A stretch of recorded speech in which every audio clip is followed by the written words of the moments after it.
Good morning students. आज हम मुंशी प्रेमचंद का जीवन परिचय करेंगे। इसको हम साहित्यिक परिचय के रूप में भी क्वेश्चन में आ सकता है और इसकी कहानी कला की प्रमुख विशेषताओं के रूप में भी ये क्वेश्चन में आ सकता है, या फिर ऐसे भी क्वेश्चन पूछा जा सकता है कि मुंशी प्रेमचंद का संक्षिप्त जीवन परिचय देते हुए उनकी कहानी कला की प्रमुख विशेषताओं पर प्रकाश डालिए। अब ध्यानपूर्वक सुनो इसका जीवन परिचय। ये 4 पार्टों में डिवाइड होता है। पहला होता है इसका जीवन परिचय, दूसरे पार्ट में होती है इसकी प्रमुख रचनाएं, तीसरे पार्ट में होती है इस कहानी कला की प्रमुख विशेषताएं और चौथे पार्ट में होती है इसकी भाषा शैली। अब पहला पार्ट देखो बेटा, जीवन परिचय। मुंशी प्रेमचंद एक महान कथाकार थे। उन्हें उपन्यास सम्राट के रूप में भी जाना जाता है। इनका जन्म 1880 में बनारस के निकट लहमी नामक गाँव में एक साधारण कायस्थ परिवार में हुआ था। उनका वास्तविक नाम धनपत राय था। 5 वर्ष की आयु में इनकी माता का देहांत हो गया था। 13 वर्ष की आयु में इनका विवाह कर दिया गया। 14 वर्ष की आयु में पिता की मृत्यु के पश्चात परिवार का सारा बोझ इनके कंधों पर आ पड़ा। 16 वर्ष की आयु में इन्हें स्कूल के एक अध्यापक की नौकरी करनी पड़ी। 1928 में मुंशी प्रेमचंद जी नौकरी से त्याग पत्र देकर गांधी जी के द्वारा चलाए गए राष्ट्रीय आंदोलन में कूद पड़े थे। मुंशी प्रेमचंद जी ने जीवन पर्यंत साहित्य सेवा की। 1936 में इस महान पुरुष का देहांत हो गया। इनकी प्रमुख रचनाएं ध्यानपूर्वक सुनो। मुंशी प्रेमचंद ने प्रारंभ में उर्दू में लिखना शुरू किया था, बाद में ये हिंदी में आए। उन्होंने वरदान, सेवा सदन, रंगभूमि, कर्मभूमि, गबन, निर्मला, प्रेमाश्रम, गोदान आदि 11 उपन्यासों की रचना की। 300 के लगभग इन्होंने कहानियाँ लिखी, जिनमें कफन, फूस की रात, 2 बैलों की कथा, पंच परमेश्वर, बड़े घर की बेटी, शतरंज के खिलाड़ी प्रमुख है।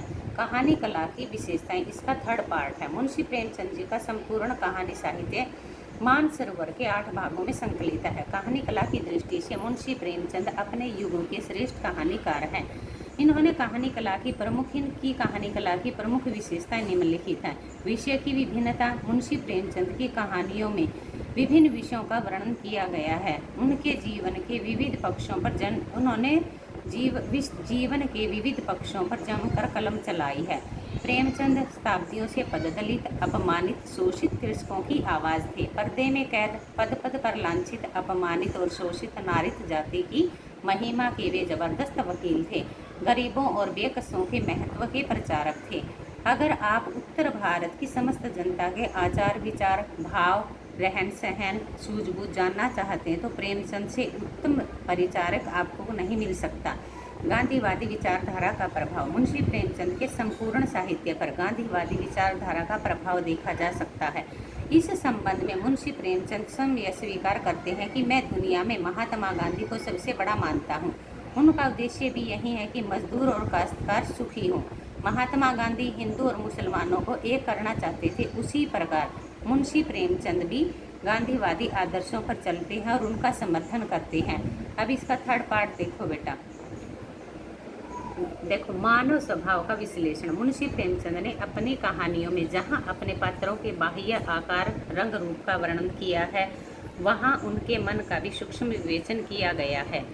उन्होंने लिखा है कि आख्यायिका मनोवैज्ञानिक विश्लेषण जीवन के यथार्थ और स्वाभाविक चित्रण को अपना ध्येय समझती है। ग्रामीण जीवन का चित्रांकन। मुंशी प्रेमचंद ने जितना ग्रामीण जीवन का वर्णन किया है, उतना वर्णन किसी अन्य कहानीकार ने नहीं किया। उनकी कहानियों में ग्रामीण जीवन की विभिन्न समस्याओं का यथार्थ चित्रण सहानुभूतिपूर्ण किया गया है।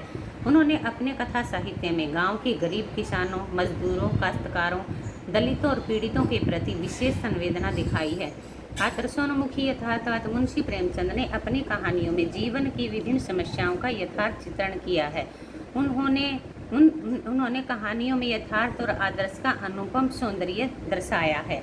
उनका उद्देश्य था कि मानव जीवन में आदर्शों को उपलब्ध करा करके उनके जीवन को परिवर्तित करना। भाषा शैली। मुंशी प्रेमचंद की भाषा शैली बड़ी ही सरल और स्वाभाविक थी, जो पाठक को अपनी ओर आकर्षित करती थी। उनकी भाषा शैली में लोक प्रचलित मुहावरों, लोकोक्तियों के प्रसंगानुकूल प्रयोग से इनकी भाषा में गठन और रोचकता का समावेश हुआ है। कहीं कहीं मुहावरों के प्रयोग की झड़ी सी लग जाती है। शुक्तियों के प्रयोग में तो प्रेमचंद बेजोड़ हैं। प्रेमचंद की कहानियों में भावानुकूल, पात्रानुकूल भाषा का सार्थक प्रयोग किया गया है। इन्होंने कहानियों में वर्णन शैली के साथ साथ व्यंग्यात्मक शैली का भी सफल प्रयोग किया है। मुंशी प्रेमचंद ने अपनी कहानी कला की इन्हीं विशेषताओं के कारण प्रेमचंद जी अपने युग के सर्वश्रेष्ठ कहानीकार माने जाते हैं।